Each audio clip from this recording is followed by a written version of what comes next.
Sir, Iran, Israel యుద్ధంలో ఇప్పటివరకు కూడా ఇజ్రాయెల్‌దే పైచేయిగా కనిపిస్తూ వచ్చింది. కాకపోతే ఇప్పుడు ఇరాన్ ఒక పెద్ద షాక్ ఇచ్చినట్టుగా కూడా చెప్తున్నారు సార్. అంటే మొసాద్ ఇజ్రాయెల్‌లో ఉన్న మొసాద్ కార్యాలయం పైన ఇరాన్ ఫస్ట్ టైమ్ దాడి చేసింది. చరిత్రలో మొదటిసారి అని కూడా చెప్తున్నారు. సో, ఈ స్థాయి దాడి ఈ మధ్య కాలంలో ఎప్పుడు కూడా ఇటువంటిది జరగలేదని కూడా అంటున్నారు. మరి అంటే చాలా ప్రపంచానికి తెలియనటువంటి వెపన్స్ ఇరాన్ దగ్గర ఉన్నాయని జెప్పేసి ఇప్పుడు కూడా బయటపడినట్టు కూడా చాలా మంది భావిస్తున్నారు సార్. మరిప్పుడు ఇజ్రాయెలే భయపడే పరిస్థితిలోకొచ్చింది. అందుకే ట్రంప్‌ని సహాయం కోరుతుంది. యుద్ధాన్ని ఆపాలి, సీజ్‌ఫైర్ అమలు చేయాలని జెప్పేసి అటువంటి పరిస్థితి నెలకొందంటున్నారు. అసలేం జరుగుతుంది ఇరాన్, ఇజ్రాయెల్ మధ్య ఈ వాతావరణం అనేది ఎక్కడి వరకు దారి తీయొచ్చు? ఇరాన్ ఏ స్థాయిలో ఇప్పటివరకైతే డెవలప్ అయింది సార్? ఇప్పటివరకు ఇజ్రాయెల్ అజేయ శక్తిగా ఉంది. వాళ్ళ జనాభా 1,00,00,000 మంది లేకపోయినా అక్కడ అక్కడ ఉన్న ప్రతి ఒక్కరు సైనికులే. ఎందుకంటే కంపల్సరీ అందరూ సైన్యంలో పనిచేయాలి మగవాళ్ళందరూ. అట్లాగే ప్రతి ఇంట్లో కూడా బంకర్స్, ఆహ్, బాంబ్ షెల్టర్ జోన్స్ ప్రతి ఇంట్లో కూడా ఏర్పాటు చేసుకోవాలి. ఏ కన్‌స్ట్రక్షన్ గాని, ఆఫీస్ గాని కట్టినా ఖచ్చితంగా దీనికి ప్లేస్ ఉండాలి.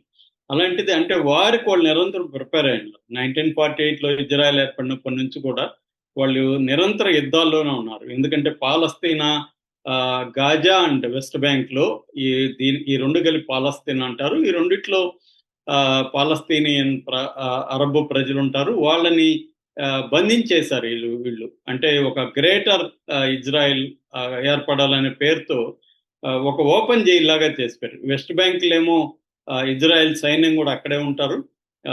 వాళ్ళు సైన్యం నీడలో బతకాలి వెస్ట్ బ్యాంక్‌లో. ఇక్కడేమో గాజాలో కొంతకాలానికి ముందు తమ సైన్యాన్ని, తమ ఇజ్రాయెల్ పౌరుల్ని వెనక్కి తీసుకొచ్చేసి దాన్ని బంధించేశారు చుట్టుపక్కల. వాళ్ళకి ఏ వస్తువులు వెళ్ళాలన్నా వీళ్ళ అనుమతి లేకుండా ఆ దేశంలోకి వెళ్ళే పరిస్థితి లేదు. ఈ ఈ నిర్బంధాన్ని నుంచి తట్టుకోవడం కోసం పాలస్తీనా వాళ్ళు పోరాడుతూనే ఉన్నారు. ఇందులో భాగంగా హమస్ 2023 అక్టోబర్ 7న ఒక టెర్రరిస్ట్ అటాక్ చేసి ఇజ్రాయెల్ ప్రజల్ని దాదాపు 1200 మందిని చంపారు. అప్పటి నుంచి ఇజ్రాయెల్ మామూలుగా ఆల్రెడీ బెంజమిన్ నెతన్యాహుకి వాళ్ళ దేశంలో కొయిలేషన్ గవర్నమెంట్‌లో తీవ్ర వ్యతిరేకత ఉంది. అతని మీద కేసులున్నాయి. సుప్రీం కోర్ట్ వరకు అతన్ని వ్యతిరేకంగా తీర్పులున్నాయి. ఈ నేపథ్యంలో అతను తను తాను రక్షించుకోవడానికి ఇది సాకుగా దొరికింది. దాంతో అతను హమస్‌ని చంపాలనే పేరుతో మొత్తం ప్రజల్ని చంపేయడం అనేది జరుగుతుంది. అంటే ఇజ్రాయెల్‌కి బేసిక్‌గా 2 లక్ష్యాలున్నాయి. ఒకటి హమాస్‌ని తీవ్రవాదుల్ని అంతం చేయడం. 2 పాలస్తీనా ప్రజల్ని ఆ భూభాగం నుంచి తరిమేయాలి. తరిమేసి గ్రేటర్ ఇజ్రాయెల్ ఏర్పడాలి. పాలస్తీనా ప్రజలు ఎక్కడా కూడా వీళ్ళ దీంట్లో ఉండకూడదు. ఇది ఈ 2 లక్ష్యాలున్నాయి. ఈ 2 లక్ష్యాలు సాధించాలంటే హమస్‌ని ఒకటే టార్గెట్ చేస్తే చాలదు. మామూలు ప్రజల్ని చంపేయాలని చెప్పి ఇప్పటివరకు 50,000 మందిని పాలస్తీన్‌లు చంపేసింది. రెండోది అక్కడ నివాసయోగ్యంగా ఉంచకూడదు. ఉన్న వాళ్ళకి కూడా ఇంకొక 20 లక్షల మంది పైన అక్కడ ఉన్నారు గాజాలో. వాళ్ళని కూడా తరిమేయాలంటే అక్కడ వాళ్ళు అక్కడ ఉన్నా కూడా వాళ్ళు బతకలేని పరిస్థితి క్రియేట్ చేయాలి. వాళ్ళకి ఫుడ్ లేదు, మందు లేవు. హాస్పిటల్స్ అన్ని మీద దాడి చేయడం. సో దీనివల్ల ఏమవుతుందంటే వాళ్ళు అక్కడ ఉండలేరు. వేరే దేశాలకెళ్ళాలి. ఎక్కడికెళ్ళాలి వాళ్ళు? ఏ దేశం కూడా వీళ్ళని ఆహ్వానించట్లేదు. ఇటువంటి ఒక పరిస్థితి ఉంది. ఈ పరిస్థితిలో ఇరాన్ ఏం చేసిందంటే యాక్సిస్ ఆఫ్ రెసిస్టెన్స్ అని ఒక ఒక పెద్ద ఫోర్స్‌ని క్రియేట్ చేసింది. అంటే ఇటు లెబనాన్‌లో హిజ్బుల్లాని, యెమెన్‌లో హౌతీల్ని, పాలస్తీనాలో హమస్‌ని, ఇరాక్‌లో ఒక ఇస్లామిక్ తీవ్రవాదుల్ని, సిరియాలో ఇలాగా వీళ్ళందరికీ ఆయుధాలు, తర్వాత ఎక్విప్‌మెంటు, లాజిస్టిక్సు, డబ్బు, ట్రైనింగు ఇవన్నీ ప్రొవైడ్ చేసింది. దీంతో ఈ అన్ని రకాల మూకుమ్మడి దాడి ఇజ్రాయెల్ మీద ఉంది. ఇజ్రాయెల్‌కి America, France, Germany, Japan, England ఇలాంటి దేశాల సపోర్ట్ ఉంది. ముఖ్యంగా అమెరికా. అందువల్ల వీటన్నిటిని కూడా ఎదుర్కొంటుంది. ఈ నేపథ్యంలో ఇప్పుడు ట్రంప్ వచ్చిన కొత్తగా ట్రంప్ 60 రోజులు డెడ్‌లైన్ పెట్టి ఇరాన్‌లో ఉండే న్యూక్లియర్ వెపన్ గ్రేడ్ యురేనియం నిల్వలు, అంటే వెపన్ గ్రేడ్ అంటే మామూలుగా యురేనియం 60% ప్యూరిటీ ఉంటే మిగతా వాటికి వాడుకోవచ్చు. ఆటమ్ బాంబ్ తయారు చేయాలి, న్యూక్లియర్ వెపన్ తయారు చేయాలంటే 90% ప్యూరిటీ ఉండాలి. అటువంటి 90% నిల్వలు ఉన్నాయి. వాటిని మాకు చూపించండి. 60 రోజుల్లో మీరు సంతకం చేయాలి. మేము న్యూక్లియర్ బాంబుని తయారు చేయమని సంతకం చేయాలని డెడ్‌లైన్ పెట్టాడు. ఆల్రెడీ యెమెన్ అండ్ ఖతార్ మధ్యవర్తిత్వం వహిస్తున్నాయి. ఈ మధ్యవర్తిత్వంలో భాగంగా 5 సార్లు టాక్స్ జరిగాయి. ఇరాన్ వాళ్ళ ఒత్తిడికి తలగ్గలేదు. దాంతో ఇరాన్ని ప్రెజర్ చేయాలని చెప్పి అతను ఇజ్రాయెల్ని గుచ్చాడు. ఇజ్రాయెల్ ఏం చేస్తుంది, ఎవరు, ట్రంప్. దాంతో ఇజ్రాయెల్ అటాక్స్ మొదలుపెట్టింది. ఇజ్రాయెల్ అటాక్స్ మొదలుపెట్టి ఫస్ట్ ఏం చేసిందంటే, వాళ్ళ యురేనియం నిల్వలు ఉన్న 2 అతిపెద్ద ప్రాంతాలు ఉన్నాయి. అది నతంజి అనే ఒక ప్రాంతం, తర్వాత ఫోర్డో అనే ఒక ప్రాంతం. ఈ 2 ప్రాంతాల మీద దాడులు చేసింది. అట్లాగే ఆయిల్ నిల్వలు, ఎందుకంటే ట్రంప్ ఏ పని కూడా వ్యాపార ప్రయోజనాలు లేకుండా ఏ పని ట్రంప్ చేయడు. ట్రంపే కదా, అమెరికా కూడా ఏ పని చేయదు. సో ట్రంప్ ఇంకా భయంకరమైన సొంతంగానే అతను పెద్ద వ్యాపారస్తుడు. సో చైనాకి ఇరాన్కి మధ్య మంచి సంబంధాలు ఉన్నాయి. ఇరాన్ నుంచి ఎక్కువగా ఆయిల్ చైనా కొనుక్కుపోతుంది. ఇరాన్ మీద గత 2 ఏళ్లుగా ఆంక్షలు విధించినా కూడా చైనా దీన్ని పట్టించుకోవట్లేదు. సో అందువల్ల ఆయిల్ నిల్వల మీద అటాక్ చేయాలి. ఎందుకంటే చైనా $400 బిలియన్ ఇరాన్లో పెట్టుబడులు పెట్టింది. సో దాన్ని బ్రేక్ చేయాలంటే ఆయిల్ నిల్వల మీద కూడా దాడులు చేయాలని చెప్పాడు. ఇజ్రాయెల్ చేసింది. రెండవది, ఇదే సాగు తీసుకొని ఇరాన్ని కంప్లీట్ గా దెబ్బ కొట్టేసి బలహీనపరిచేయాలన్న ఒక కుట్ర కూడా అమెరికా అండ్ ఇజ్రాయెల్ ప్లాన్ చేశాయి. అందుకని ఏం చేశారంటే, వాళ్ళ మిలిటరీ స్థావరాల మీద దాడి చేసి ఆర్మీ చీఫ్ తో సహా మొత్తం టాప్ 10 కమాండర్స్ ని చంపేశారు.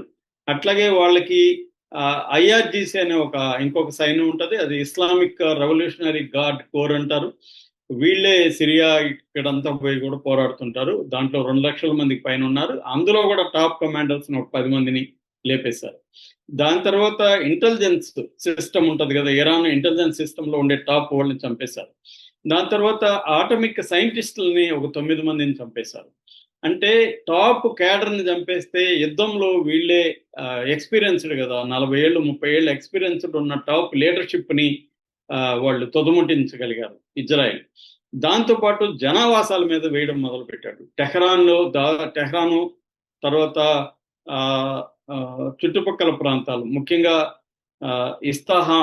ఇస్తహాను, టెహ్రాన్, ఈ 2 నగరాల మీద దాడులు చేసి ఇప్పటి వరకు 240 మందిని చంపారు.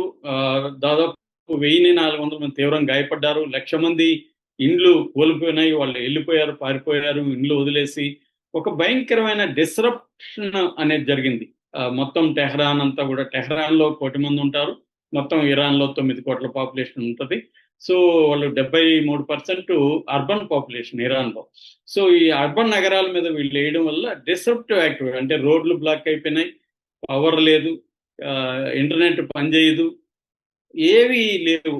వాళ్ళ డిఫెన్స్ సిస్టమ్ ని బ్రేక్ చేసేసారు. అక్కడ మొసాద్ ఉంది, మొసాద్ జామ్ చేసేసింది. మొన్న టెహ్రాన్ ఎయిర్పోర్ట్ మీద దాడులు చేశారు. అక్కడున్న ఫైటర్ విమానాలంతా కూడా నాశనం చేశారు. సో ఇలాగా, అంటే F-14 ఫైటర్ జెట్స్ అక్కడ పెట్టున్నారు. ఆ F-14 ఫైటర్ జెట్స్ నాశనం చేశారు. ఇలాగా వాళ్ళు పెద్ద ఎత్తున ఇరాన్ మీద దాడి చేసేస్తారు. దీనికి ఇరాన్ ప్రతీకారంగా, ఇరాన్ కూడా ఇరాన్ దగ్గర ఇప్పటి వరకు ఎవరు ఊహించని రీతిలో ఆయుధాలు ఉన్నాయని చెప్తున్నారు. బాలిస్టిక్ మిసైల్స్ ఒక 3,000 ఉంటాయని చెప్తున్నారు. అవి కాకుండా క్రూయిజ్ మిసైల్స్ ఉన్నాయి, డ్రోన్స్ ఉన్నాయి, తర్వాత సూపర్ సోనిక్ వెపన్స్ ఉన్నాయి. వాళ్ళది ఫహాద్ అని, చదర్ 110 అని, ఇమాద్ అని, సెయిజే అని, ఖైబర్ అని, ఖుర్రం షాహ్ అని, ఇమద్ అని, షాహి అని, ఇలా సామర్ అని, అబుమద్ అని రకరకాల పేర్లతో ఉన్నాయి. ఇందులో ఇమద్, షాహి 3 అండ్ సెయిజీ, ఈ 3 కూడా ఈవెన్ న్యూక్లియర్ వెపన్స్ కూడా క్యారీ చేయగలిగిన ఒక పరిస్థితి. ఇరాన్కి ఇజ్రాయెల్కి దాదాపు 2,000 కిలోమీటర్ల పైన దూరం ఉన్నప్పటికీ కూడా అంత దూరం వెళ్ళగలిగిన బాలిస్టిక్ మిసైల్స్ ఉన్నాయి. వీటిని పెద్ద ఎత్తున ప్రయోగిస్తున్నారు. ఇజ్రాయెల్లో మామూలుగా వాళ్ళకి ఐరన్ డోమ్ అనేది one of the best air defence system అన్నమాట. అంటే 90% సక్సెస్ రేట్ ఉంటుంది. దాన్ని కూడా వీళ్ళు బ్రేక్ చేసి వాళ్ళ ఇజ్రాయెల్లో కూడా నివాసాల మీద, మిలిటరీ ఆఫీసుల మీద అటాక్ చేస్తున్నారు.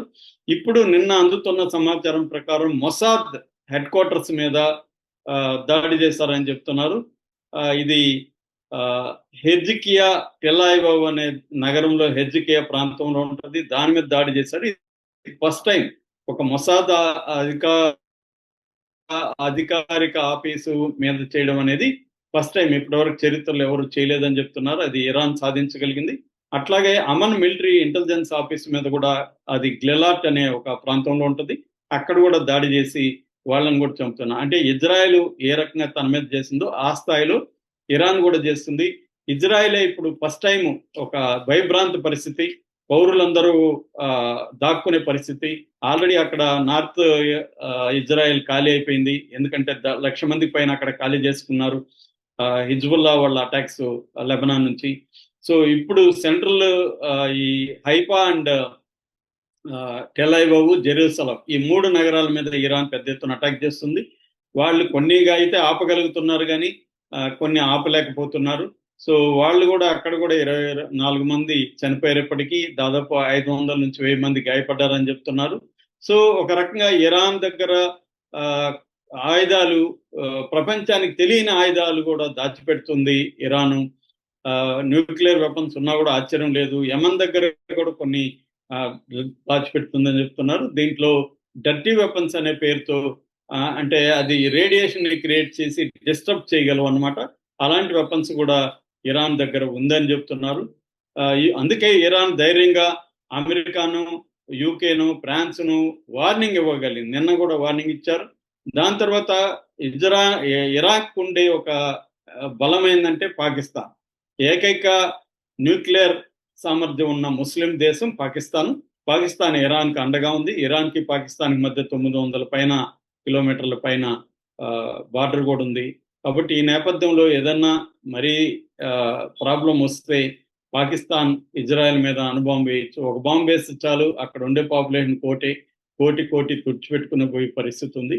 అందుకని ఇప్పుడు ఇజ్రాయెల్ ట్రంప్ని రిక్వెస్ట్ చేస్తున్నాడు, దీన్ని నువ్వేదన్నా చేసి యుద్ధం ఆపాలి, నువ్వే పెద్ద స్థాయిలో వాళ్ళని అటాక్ చేయి ఇరాన్ని అని అడుగుతున్నాడు. అందుకని ట్రంప్ కూడా తన వార్షిప్లంతా కూడా ముందుకు జరుపుతున్నాడు, ప్రిపేర్ అవుతున్నాడు. ఆల్రెడీ అక్కడ అర్ధాంతరంగా G7 దేశాల నుంచి వెళ్ళిపోయాడు ట్రంప్. సో ఇప్పుడు ట్రంప్ దగ్గర డర్టీ బాంబులు, బంకర్ బస్టర్ బాంబ్స్ ఉన్నాయి. బంకర్ బస్టర్ అంటే ఈ నిల్వలు, యురేనియం నిల్వలు ఎక్కడెక్కడ ఉన్నాయో బంకర్లలో వాళ్ళు సొరంగాలు దొవ్వి పెట్టున్నారు. వాటిని కూడా బ్రేక్ చేసి బంకర్ బస్టర్ బాంబులు వెళ్తాయి. సో అవి బంకర్ బస్టర్ బాంబులు వేయడం, రెండో డర్టీ బాంబులు వేయడం. ఈ డర్టీ బాంబులనే నేను చెప్పినట్టుగా రేడియేషన్ ని క్రియేట్ చేయగలిగిన బాంబులు. ఇవి ప్రాణ నష్టం కంటే కూడా డిస్ట్రప్టివ్ యాక్టివిటీ. ఆ రేడియేషన్ పీల్చుకొని జనాలకి ఇబ్బంది అవుతుంది, పారిపోవాల్సి వస్తుంది. సో ఇలాంటివి చేసి ఇరాన్ని లొంగ తీసుకోవాలని ట్రంప్ ఆలోచిస్తున్నాడు. ఇరాన్కి మద్దతుగా పాకిస్తాన్ ఉంది. దాంతోపాటు చైనా, రష్యా